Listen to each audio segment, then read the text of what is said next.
में भी रही तो कांग्रेस की जिम्मेवारी बनती थी कि बाबा साहब को भारत रत्न की उपाधि से सम्मानित करना चाहिए था, लेकिन कांग्रेस की केंद्र की सरकार ने बाबा साहब को भारत रत्न की उपाधि से सम्मानित नहीं किया।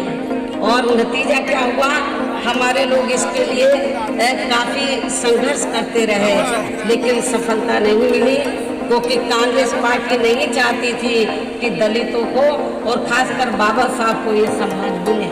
उसके बाद जब बीएसपी बनी और 1989 में जब केंद्र में जनता दल की सरकार बनी श्री बीपी सिंह के नेतृत्व में और कांग्रेस सत्ता से बाहर हुई और मिली जुली सरकार बनी, तो उस समय हमारी पार्टी के 3 एमपी जीत कर आए थे।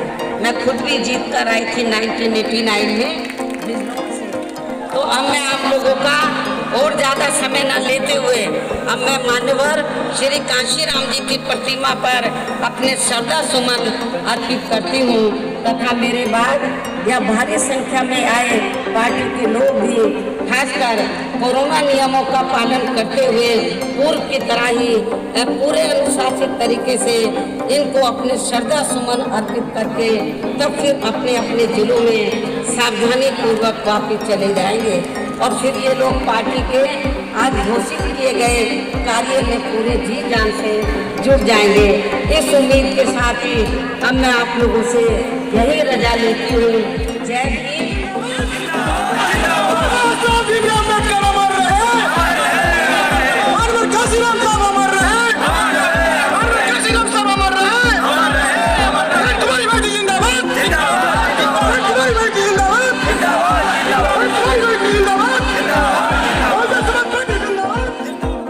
उत्तर प्रदेश की राजधानी लखनऊ में कांसीराम की पुण्यतिथि पर आयोजित रैली में भारी जनसैलाब देखने को मिला।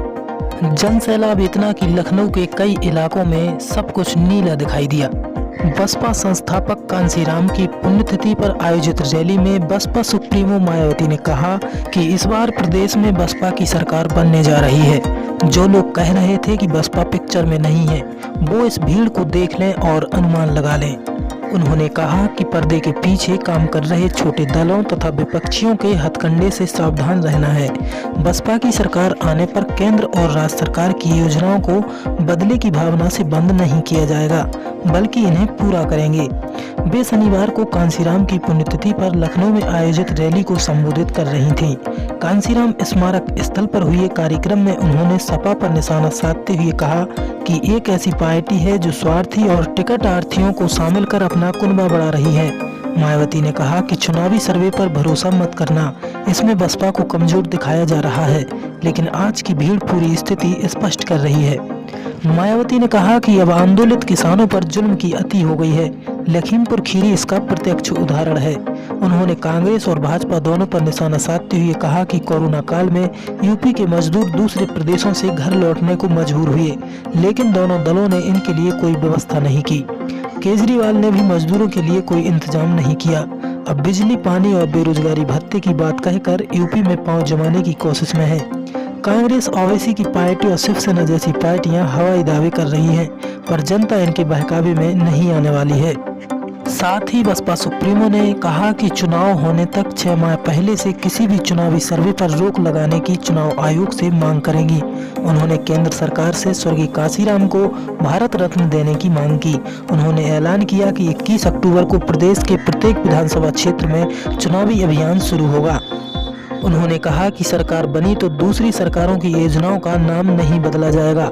उन्होंने कहा कि हमारी सरकार बनी तो अयोध्या, वाराणसी, मथुरा में भाजपा द्वारा शुरू कराए गए विकास कार्यों को रोकेंगी नहीं, बल्कि जो कार्य हो रहे हैं पहले उन्हें पूरा कराया जाएगा। कांसीराम की पुण्यतिथि के इस कार्यक्रम में भारी जनसैलाब उमड़ने से कार्यकर्ता और बसपा सुप्रीमो समेत समस्त नेता उत्साहित नजर आए।